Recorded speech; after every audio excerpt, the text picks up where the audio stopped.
कि नारी के मुख से अगर एक बार निकल जाए कि मेरी जिंदगी तुमसे विवाह कर कर बेकार हो गई, उस समय नारी का साथित्व समाप्त हो जाता है। इसलिए माताओं, आपसे निवेदन है, जिंदगी में सारी लड़ाई लड़ना, सब कुछ बोलना, पर अपने पति से यह मत कहना कि तुमसे विवाह कर कर मेरी जिंदगी बेकार हो गई। क्योंकि विवाह तुमने किया है पर भाग्य उसने लिखा है। भाग्य लिखने वाला वो है। और आपसे फिर निवेदन करूंगा, राम मंदिर जाओ, कृष्ण मंदिर जाओ, शिव मंदिर जाओ, भवानी के मंदिर जाओ, तुम्हारे 33 कोटि देवताओं के मंदिर चले जाओ, गणेश जी के मंदिर जाओ, तुम्हारी मर्जी पड़े उस देवता के मंदिर जाना, कोई तुम्हारा भाग्य नहीं बदल सकता। जो तुम्हारी किस्मत में लिखा है वो तुमको भोगना पड़ेगा। तो बदलेगा कौन? तो उसका भी प्रमाण हमारे यहाँ शिव महापुराण कहती है। एक पारो नाम की विधवा, क्या नाम है उसका? नाम पारो। विधवा है, पति नहीं है, एक बेटा है। और विधवा श्री शिवाय नमस्तुभ्यं, उसका श्री शिवाय पति मर गया, वो गर्भावस्था में बेटा रह गया और पति चले गए। पारो बड़ी दुखी थी, भगवान का भजन करती बहुत, घर में कुछ भी नहीं था। जो व्यापारी, जो धन था उसके पति का, वो सब लोग खा गए। जब जैसे व्यक्ति जब तक जीवित है तब तक संसार उसका है, जैसे ही वो गया उसका सारा धन भी उसके साथ चला गया। व्यापार धन रो पारो, आंखों से अश्रु बहता है, नैनों से जल बहता है, नैनों से बिंदु बहता है। और पारो की आंखों से जब आंसू बह रहा है, अश्रु निकल रहा है, जल बह रहा है, बेटे को जन्म दिया, उसने सोचा अपनी जिंदगी तो बेकार हो गई, पर बेटा जन्म लिया तो इसका नाम अच्छा रख दूं तो हो सकता है भाग्य आगे अच्छा हो। तो उसने उसका नाम भाग्य सिंह रख दिया। क्या नाम रखा? भाग्य सिंह। भाग्य अच्छा रहेगा इसका, तो हो सकता है कुछ अच्छा करेगा। पर बेटे की भी किस्मत इतनी प्रबल नहीं। माँ जगह जगह बर्तन मांझ कर, काम कर कर बच्चे का पालन कर ली, बच्चा थोड़ा बड़ा हुआ। माँ, मेरे सारे मित्र सेठ हैं, मेरा ही किस्मत, मेरा ही भाग्य ऐसा क्यों है? मेरी ही किस्मत ऐसी क्यों है? ऐसा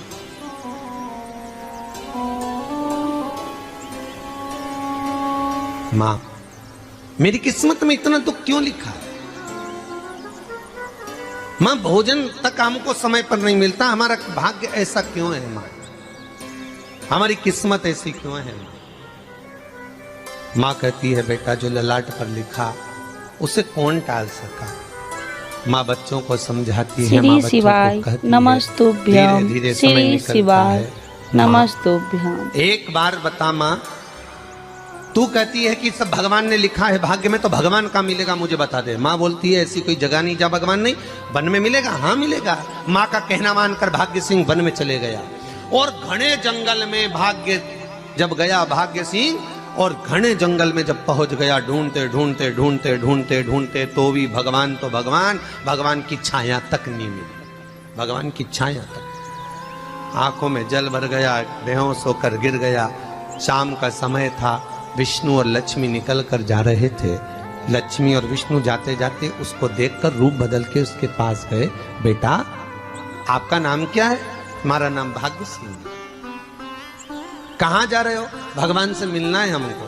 क्या काम है तुम्हें भगवान से? भगवान से पूछना है कि मेरी किस्मत ऐसी क्यों बनाई, मेरी किस्मत में गरीबी क्यों लिखी, मेरे भाग्य में इतना दुख क्यों लिखा। मुझे भगवान से पूछना है कि मेरी किस्मत ऐसी क्यों बनाई, मेरी किस्मत में इतना दुख क्यों लिखा, इतनी।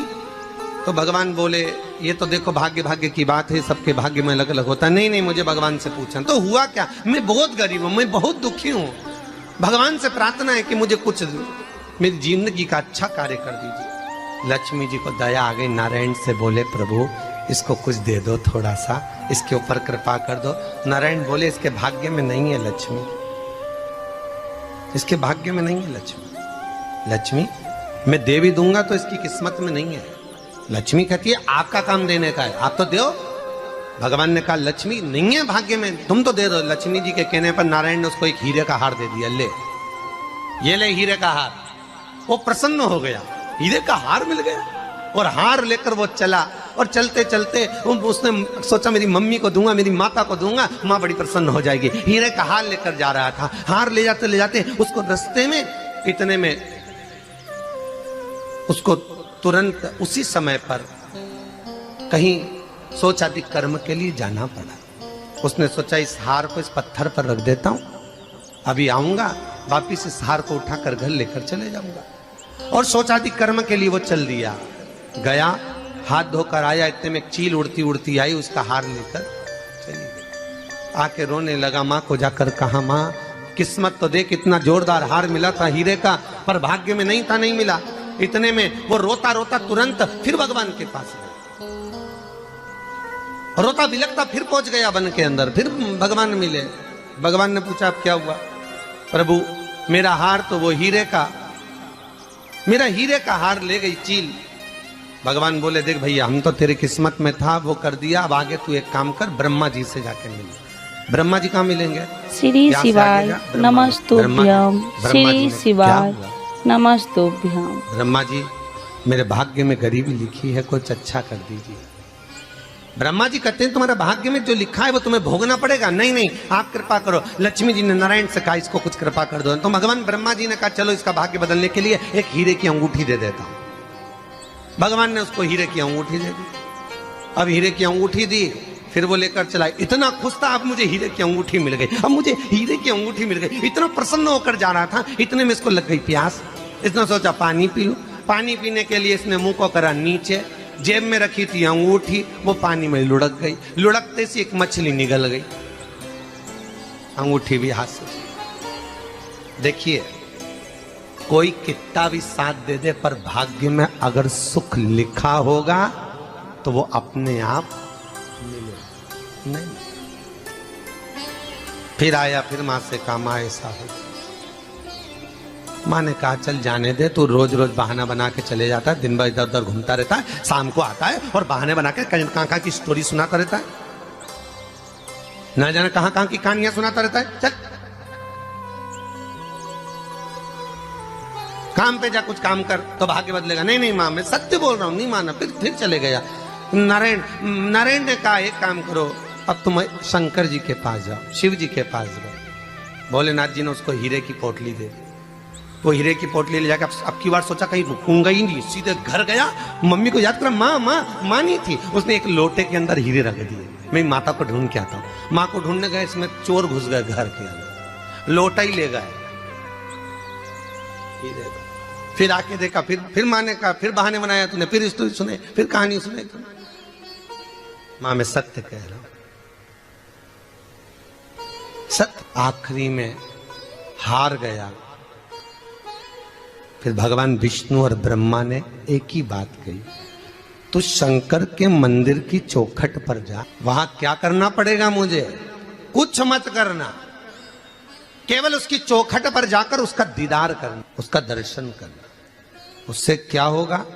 भगवान विष्णु और ब्रह्मा कहते हैं 33 कोटि देवताओं के पास जाएगा तो कुछ नहीं होने वाला, पर शंकर के दरवाजे पर भाग्य देवी रोज प्रतिदिन झाड़ू लगाती है। कौन झाड़ू लगाती है? भाग्य देवी। आपसे निवेदन है, बहुत सुंदर कथा, इससे समझना कि विष्णु ब्रह्मा राम कृष्ण आदि 33 कोटि देवताओं के पास तुम चले जाओ, कोई तुम्हारा भाग्य नहीं बदल सकता। हाँ, अगर भाग्य देवी का तुम स्मरण करो, किसी मंदिर में जाना तो ये भगवान से कहना भगवान लक्ष्मी दो। भगवान से लक्ष्मी मत मांगना, भगवान से कहना मेरा भाग्य ऐसा कर दो, या भाग्य देवी की कृपा मुझ पर बरसा दो जिससे मेरा भाग्य बदल जाए, कुछ अच्छा हो जाए मेरी जिंदगी में। तो जाके शंकर के मंदिर के बाहर खड़े हो, भाग्य देवी मां झाड़ू लगाती है, भाग्य देवी उनकी चौखट पर बैठी रहती है। तू जा, उससे क्या होगा? बस देवता तो तेरी जिंदगी बदलने के लिए कब से इंतजार कर रहे हैं, पर तेरा भाग्य नहीं बदल पा रहा। तेरा भाग्य बदलेगी तो भाग्य देवी ही बदल गया। शिव मंदिर के दरवाजे पर जाकर खड़ा हो जाता, भीड़ होती तो दरवाजे से दर्शन कर लेता, बाबा से नयन मिलाता, रोज प्रतिदिन जाता। एक दिन शंकर जी ने भाग्य देवी से कहा, देवी इसका भाग्य बदल दो। देवी कहती है, भोलेनाथ इसकी किस्मत में ब्रह्मा जी ने यही लिखा है दुख, इसकी किस्मत में ठोकरें खाना ही लिखा है। भाग्य देवी तुम मेरे दरवाजे की झाड़ू लगाती हो, आज इसके भाग्य की झाड़ू लगाइए। भाग्य देवी ने कहा भोलेनाथ आप कह रहे हो। श्री शिवाय नमस्तुभ्यम, श्री शिवाय नमस्तुभ्यम।